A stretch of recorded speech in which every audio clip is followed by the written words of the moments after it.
Namaste, मेरो नाम दिपा गुरुङ हो. I am a makeup artist and the founder of Pari Cosmetics, and I have created this makeup course for beginners.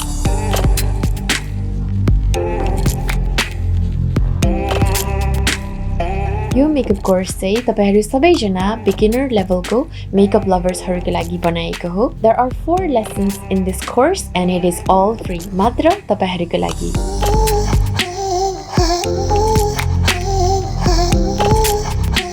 Makeup shouldn't be difficult. It should be easy. And I'm here to teach you how to do just that.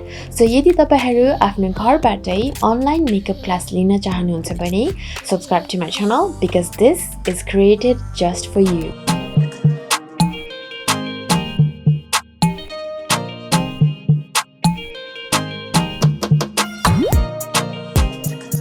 Alright, so this is lesson number 3, the eyebrows. Eyebrow ko lagi say you have many options. So you can either use eyebrow pen, eyebrow shadow, or brow pomade. So brow pomade is basically just the waxy hunta, or you can use brow powder pani like a shadow. Yadi tapaiko eyebrows say full cha, you have a lot of naturally eyebrow hair majaka cha bhane say you can either use eyebrow your shadow, your powder, or you can use eyebrow pen to just fill in the gaps. But if you're someone like me who is not so blessed with a lot of eyebrow hairs, then best would be eyebrow pomade. यदि तपाईको eyebrow hair धेरै छैन भने चाहिँ brow pomade use गर्न सक्नुहुन्छ किनकि यसले चाहिँ it's gonna be lot easier to draw on new eyebrows, okay? But for me, I'm gonna use a combination of eyebrow powder and pomade because that's what I like to do normally. So eyebrows ko लागि चाहिँ I'm gonna use the Brow Perfector brush from Golden Dream collection, Pari brushes ko, and I'm also gonna use Edge Diffuser brush. मैले चाहिँ lesson number 2 मा contouring, nose contouring गर्न use गरेको यो brush. So I'm going to use this for the eyebrows as well to create a natural shadow and your brow perfector brush. So eyebrow draw गर्नु भन्दा अगाडि चाहिँ always make sure that it's not wet. किनकि wet मा draw गर्न is not easy. So make sure that if it has turned out a little bit oily, then put some powder on so that it's going to be easier to draw in your eyebrows. Now I'm gonna use the brow powder. So you'd say Wet n Wild go. I really love this. It's so cute and tiny. It has a wax. You see the color, now you wax oh, and you'd say light brown color and you say dark brown color. So obviously my you light brown color use garsu. Tap off the excess, and you just your front part ma say यसरी fill in garsu. Because I want the beginning of my eyebrows to be like looking more natural. You basically तपाईले यो eyebrow draw गर्दा चाहिँ यदि अगाडिको back too like harsh line छ भने चाहिँ तपाईको whole makeup नै कस्तो too much. Again, our whole point of all of this is to make sure that हाम्रो face चाहिँ too cakey and too much makeup लगाएको जस्तो नदेखोस् भनेर. So अगाडिको filling गर्यो. Now I'm gonna put this back. अब चाहिँ म यो angled brush use गर्छु, brow perfector brush. अनि अघि नैको यो brown light brown color use गर्छु. अनि just gonna fill in like that. So यदि तपाईको eyebrow hair चाहिँ राम्रो छ भने चाहिँ तपाई यति मात्र गरेर नि राम्रो देखिन्छ. But if you don't really have a lot of eyebrow hair, or if you just want to create a new shape, then you can use brow pomade. म चाहिँ सुरुमा यो use गर्छु अनि त्यसपछि brow pomade use गर्छु. यसले चाहिँ fill in गर्ने, brow pomade ले चाहिँ more define गर्ने. And of course, before doing all of this, तपाईले चाहिँ आफ्नो eyebrows चाहिँ राम्रोसँग pluck गर्नु भएको छ भने चाहिँ it's gonna be a lot easier. And I have done a video पहिला नै यो eyebrow tutorial, shape गरेको tutorial छ. I'm going to leave it in the link below. अनि अब तपाईलाई यतिकै natural वाला गर्न छ भने चाहिँ you can just leave it like this, but I like it more defined. So I'm going to use brow pomade. So brow pomade चाहिँ यस्तो देखिन्छ. यो चाहिँ benefit को. You can also use Anastasia को. त्यो पनि राम्रै हुन्छ. I'm using this one. I am in number 4. I forgot to tell you, eyebrow को color कस्तो हुनुपर्छ भनेर. So तपाईको यदि hair color चाहिँ black छ भने चाहिँ हल्का lighter black or like grayish type को brown color use गर्नुस्. Or you can just use like dark brown color that's not too reddish. अनि यदि तपाईको हेयर चाहिँ कलर गर्नु भएको छ अनि लाइट ब्राउन छ भने चाहिँ just lighter brown color use गर्नुस्.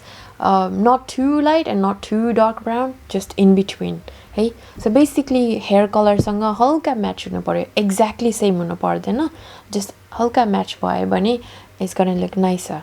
Okay, so अब चाहिँ म brow pomade use गर्छु. अनि यो brow pomade चाहिँ म I'm gonna use it only on the tail of my eyebrow. So basically अगाडि चाहिँ केही नै छुँदैन तर यो tail चाहिँ नि यसलाई चाहिँ मजाले डिफाइन गर्छु.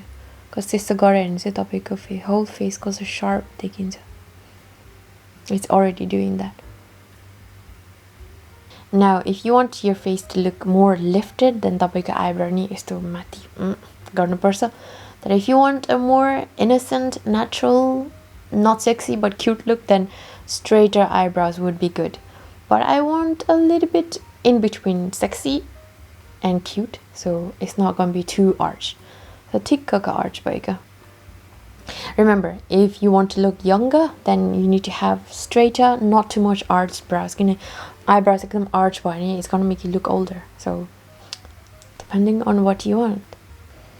Alright, so I am done creating the shape, but I want it to look more sharper. So त्यसको लागि चाहिँ, and also to correct the eyebrows, यसो हेर्नु भयो भने now my eyebrows looks fine. तर this side seem अलिकति तल अनि यो चाहिँ माथि छ. But I want this यस्तै टाइपको.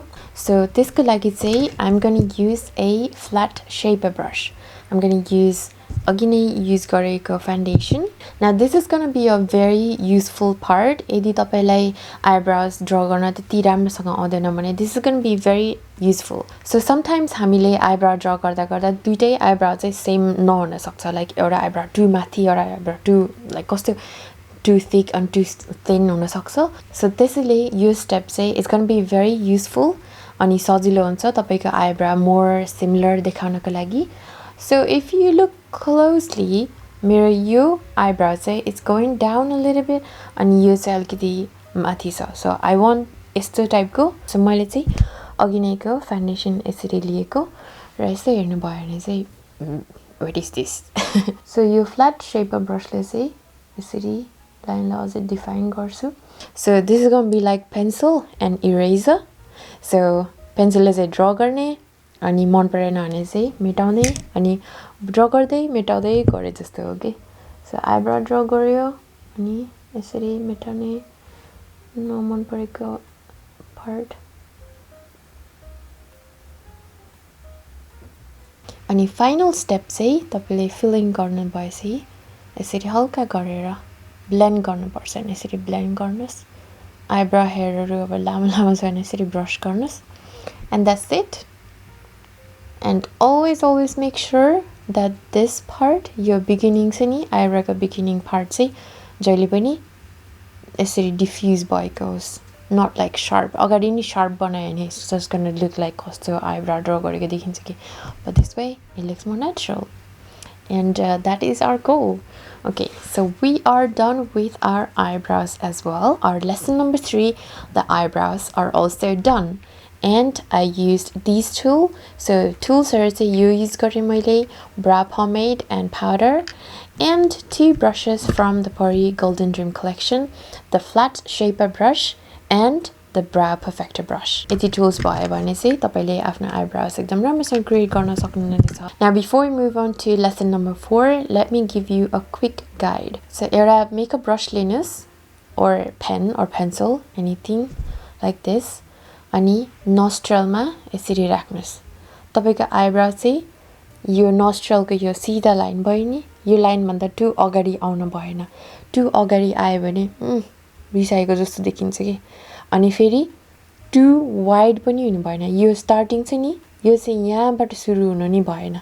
यहाँबाट सुरु भयो भने फेरि यसको लुक स्टार्ट देखिन्छ कि हैन अनि just it's not gonna look कस्तो weird हाँसिउठ्दो देखिन्छ एन्ड यो आर्च पनि यसरी ऐनामा हेर्नुस् अनि यो नोस्ट्रलबाट यसरी सिधा आँखाको यो पिपल चाहिँ नि यतातिर यहाँनिर चाहिँ आर्च हुनु भयो आर्च चाहिँ यो आर्च हुन्छ नि आर्च चाहिँ यहाँ बिचमा नि हुनु भएन cuz you gonna look like a witch अनि यो टेल चाहिँ नि टेल चाहिँ टु लङ हुनु भएन है सो टेल कसरी मेजर गर्ने भन्दा नोस्ट्रलको यो लाइनमै हुनुस् अनि यो आउटर एन्ड अफ योर आइज अनि यसरी सो यहाँ भन्दा मैले हल्का लामो गर्न मिल्छ but I don't like it my eyebrow to be too long so यो भन्दा टु लङ भयो भने चाहिँ हुँदैन it's too long so always make sure यो आइब्रो चाहिँ टु क्लोज नि हुनु भएन टु फर अपार्ट नि हुनु भएन एन्ड